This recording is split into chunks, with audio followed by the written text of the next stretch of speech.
L'ufficio immigrazione è sovraffollato perché vi sono vari sportelli, tra cui anche quello della riconsegna dei permessi di soggiorno,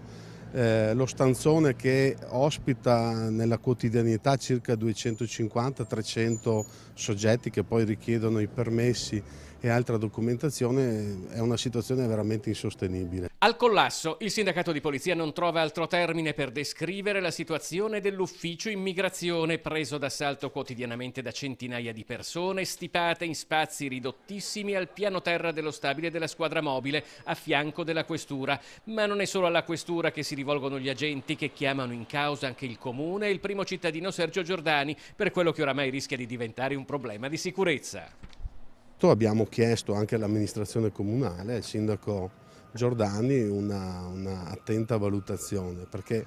il problema dell'ufficio immigrazione non è solo un problema della questura di Padova, ma in generale è un problema per i cittadini, è un problema anche di coloro i quali vengono